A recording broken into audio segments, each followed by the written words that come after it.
warahmatullahi wabarakatuh. Kembali lagi kawan di Legenda Catur Dunia. Sambil menunggu video kandidat yang masuk ke paruh kedua, nanti dini hari babak ke-8 kawan, saya akan isi video kedua untuk hari ini dari permainan Magnus Carlsen di Title Tuesday edisi hari Rabu yang lalu kawan. Magnus Carlsen hanya bermain di sesi akhirnya saja kawan, cuma dia tidak menang, dia berada di posisi ke-6. Mendapatkan 9 poin. Hasil dari 9 kali kemenangan, 2 kali kalah kawan. Magnus Carlsen ini sempat kalah oleh Benjamin Buk pada game kelima dan kalah oleh Jose Martinez Alcantara atau Jospin pada game ke-8. Sedangkan untuk sesi awalnya dimenangkan oleh Jan Christoph Duda bersama Pranes ataupun Eray Kilik, pemain asal Turki kawan. Tadi belum saya sempatkan menyebut siapa pemenang di sesi akhirnya kawan. Ada David Parafian bersama Jose Martinez dan Dimitri Andrikin. Seringkali kita melihat para pemain ini kawan sering nongol di Title Tuesday. Jarang sekali atau bahkan kita tidak pernah melihat kawan Jose Martinez Alcantara ini bermain di turnamen-turnamen over the board atau mungkin turnamen terbuka kawan. Oke, langsung saja kawan. Game dari Magnus Carlsen yang saya pilih ini bukan game kemenangan kawan. Kalian pasti sudah bosan melihat Magnus Carlsen menang terus. Bagaimana ide permainan Jose Martinez ini kawan mengobrak-abrik permainan Magnus Carlsen? Langsung saja, pion E4, Magnus pion G6 bermain dengan modern defense. Pion D4, kuda F6 kawan. Nah, di sini berlanjut dengan gajah D3. Ternyata engine tidak menyukai jalur gajah D3 ini.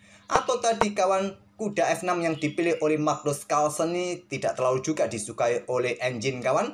Gajah G7 terlebih dahulu atau pion D6.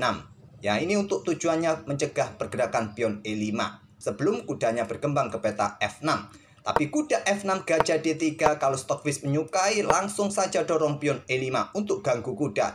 Kalau kuda lompat ke peta H5 bisa kalian ancam dengan gajah. Seumpama kuda lompat ke pusat kalian kejar lagi. Lari ke peta B6 kawan. Nah di sini kalian kejar lagi. Lari kembali ke pusat kalian kejar lagi dengan gajah. Mungkin diperkuat dengan salah satu pion kawan.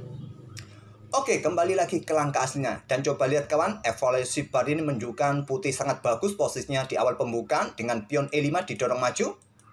Bisa kalian coba kalau kalian menemui diagram seperti ini. Dorong saja pion ini kawan, maju ke peta E5 ganggu kuda. Tapi Jospin dengan gajah D3, Magnus pion C5. Variasi pion C5 ini adalah variasi Norwegian defense dari modern defense kawan. Tentu Magnus adalah pemain asal Norwegia, dia mencoba variasi yang berasal dari negaranya. Ataukah Magnus Carlsen yang mempopulerkan variasi ini kawan sehingga disebut dengan Norwegian defense di modern defense? Admin juga kurang paham kawan. Tapi kita lihat tanda merah ini artinya engine tidak menyukai langkah pion C5. Yang terkuat dengan langkah gajah G7 kawan. Segera untuk amankan Raja Rokade atau pion D6 untuk mencegah pergerakan pion E5 ini. Atau langsung dengan pion D5 mungkin. Tapi Magnus bermain dengan Norwegian defense, pion C5. Harapannya jika diterima tentu menteri juga bisa keluar untuk coba rebut kembali. Mungkin blokade dengan kuda dan mungkin Magnus akan tahan sedikit. Dia bermain dengan gajah G7, tidak terburu-buru ambil pion. Mungkin pion H3 dilanjutkan, kuda F3 dilanjutkan oleh putih. Baru nanti tangkap kembali pion putih di peta C5. Ditahan dengan pion C3 kawan. Tadi langsung ambil juga bisa. Pion lagi didorong ke peta E5 juga bisa. Ganggu kuda ini kawan. Baru nanti tangkap pion C5. Tapi dengan pion C3, Jospin memilih variasi untuk pertahankan pion pusatnya. Agar jika terjadi baku hantam kawan, dia masih mempunyai kontrol yang solid di baris kelima dengan 2 pionnya. Kembali lagi ke permainan aslinya dengan pion C3 Jospin bermain dan Magnus melanjutkan gajah G7. Kuda F3, rokade, kemudian baru di sini pion C pukul pion D4 lanjut Magnus, pion C ambil balik pion D4, kuda C6 lanjut Magnus, di sini ada kuda C3 dan Magnus serang peta pusat dengan pion D5-nya menantang pertukaran. Ditolak, ditutup permainan di peta pusat dengan pion E5, kuda lari ke H5. Pion H3, kontrol peta G4 agar tidak ada gangguan pada kuda ataupun pada pion di sini. Magnus coba membuka permainan sekali lagi kawan dengan pion F6. Kali ini diterima pion E pukul pion F6. Benteng yang ambil balik agar benteng langsung aktif kawan. Mungkin untuk dukungan bagi kudanya nanti ke depan peta F4. Benteng E1 perkuat lajur E-nya. Kuda F4. Gajah mundur ke F1 lanjut Jospin. untuk perkuat petak-petak terangnya kawan dari potensi pengorbanan para perwira hitam ini. Kuda ancam pion G2 bersama gajah juga tekan pion yang ada di petak H3. Oleh karena itu langsung ditarik mundur, amankan dua pion ini. Magnus pion H6. Ini beda dengan permainan klasikal ataupun standar yang banyak variasi yang admin tunjukkan kawan. Ini adalah permainan blitz. Ya mungkin nanti kedepannya kalau kita temui permainan blitz lagi kawan, admin tidak akan banyak cakap, langsung satu-satu saja mengikuti irama para pemain, ngeblitz saja kawan. Gajah E3. Perkuat posisi pion pusat, kembangkan gajah, segera koneksikan kedua benteng, menteri juga siap keluar kawan, atau persiapan juga nanti tekan di diagonal gelap ini pada kuda F4, pion G5, perkuat posisi kudanya, benteng C1, gajah F5. Magnus akhirnya membuat langkah kurang akurat lagi kawan. Dengan gajah F5 kawan, artinya koneksi benteng kudanya sendiri terputus oleh gajah yang berada di tengah-tengahnya ini. Sehingga kuda disikat oleh gajah, struktur pion Magnus rusak. Apa langkah terbaiknya selain gajah F5 ini kawan?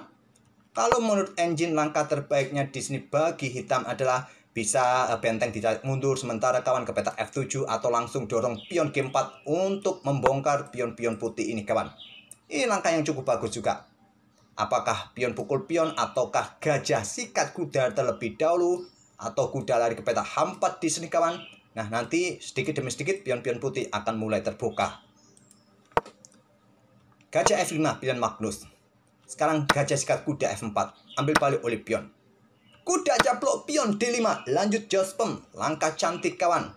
Karena di sini tadi kuda menjaga pion juga sekaligus langsung disikat, ambil balik, kemudian kuda dikorbankan. Tapi bahayanya kalau diambil oleh menteri, gajah akan siap-siap menusuk menteri bersama raja. Jadi pengorbanan kuda tidak sia-sia. Dengan tempo juga ancam pion di sini, ancam benteng di sini kawan. Nah, di sini ada benteng D6. Bagaimana jika benteng ini blokade dukungan kawan? Ya, disinilah nanti yang bisa terjadi. Benteng pukul benteng, ambil balik oleh gajah, pion F4 jatuh. Magnus memilih dengan benteng ke D6. Jospem sikat kuda C6 sekarang.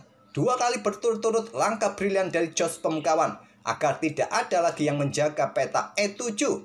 Korbankan kualitas.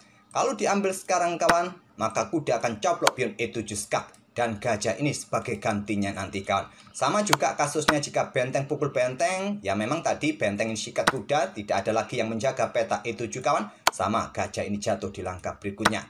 Tapi Magnus tidak bodoh. Sikat kuda terlebih dahulu. Jospem tarik mundur bentengnya ke C1.